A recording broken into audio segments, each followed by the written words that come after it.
How's it going, FPL managers, and welcome back to another FPL Éire YouTube video. If you're new to the channel, please like this video and subscribe for weekly FPL content.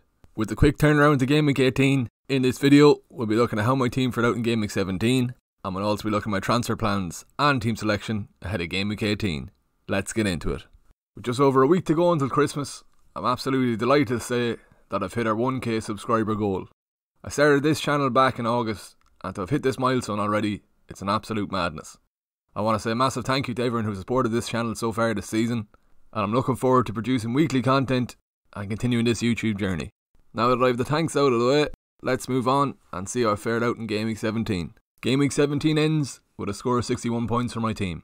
My transfer of Williams to Watkins paid off massively, with Watkins grabbing a goal and assist and earning a 12-point haul. It was a disappointing game week with all the cancellations, but thankfully Salah, Trent, Jota and James earned me some points on Thursday night. With the Hay and Kings games being postponed, my team was down to 9 players for the week.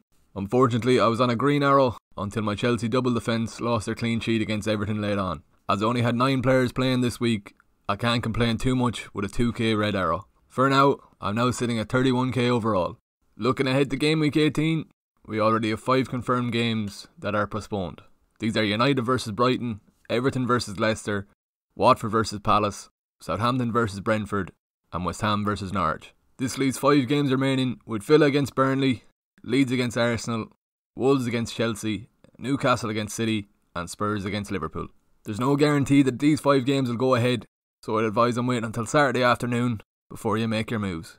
With those 5 fixtures in mind, and looking at my current lineup, I have 9 players that are playing this game week. Barring any other cancellations, a -4 will bring me to 11 starting players, so thankfully my team is in decent shape ahead of Game Week 18.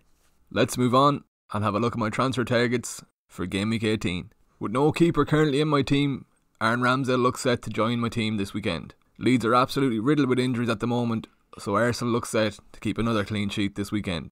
With all of Leeds' injuries, I'm lining up Lacazette as a 2% differential this week. Aubameyang is not available for selection, so this should mean Lacazette will lead the line this weekend. Hopefully he can get on the score sheet if the game goes ahead. From this, let's move on and have a look at my transfer plans for Game Week 18.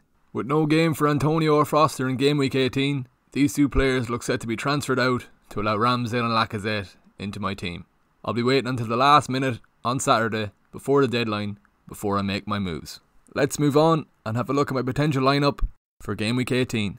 I've been getting a lot of DMs on Instagram and Twitter asking when is the best time to free hit.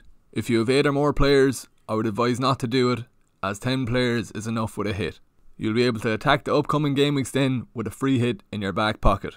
If you've only 5 or 6 players this week, I'd probably consider playing your free hit.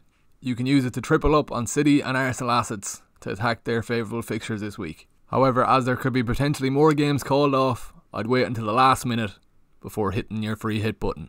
With Ramsdale and Lacazette my desired moves this week, this leaves me with 11 players after taking a hit, so I won't be playing my free hit this week. This leaves my lineup as follows: Ramsdale in goals, Trent, Rudiger, James and Cancelo in defence, Bernardo Silva, Salah, Jota and Rafinha in midfield, and Lacazette and Watkins up front. Let's move on and have a look at my captain pick for Game Week 18. Again, it comes as no surprise that Mohamed Salah will be given the armband again this week. 18 game weeks in this season, and somehow he's only managed 1 blank. It's truly ridiculous the kind of form he's in at the moment. However, with Liverpool playing on Sunday, I can't stress the fact that you must vice captain a player that is playing on Saturday. In my case, it will either be Lacazette or Watkins that I'll be giving the armband to. There's a potential chance that the games on Sunday could be called off, so picking a player as a vice captain that plays on Saturday will be a smart move this week. As we're still waiting on an update from the remaining 5 games this game week, I'm currently not locked in on my team. Don't forget to follow me at FPL Éire on Twitter and Instagram, where I'll post my locked in team before the deadline. There you have it. There's my Game Week 18 team. Best of luck for Game Week 18, and I'll see you in the next video.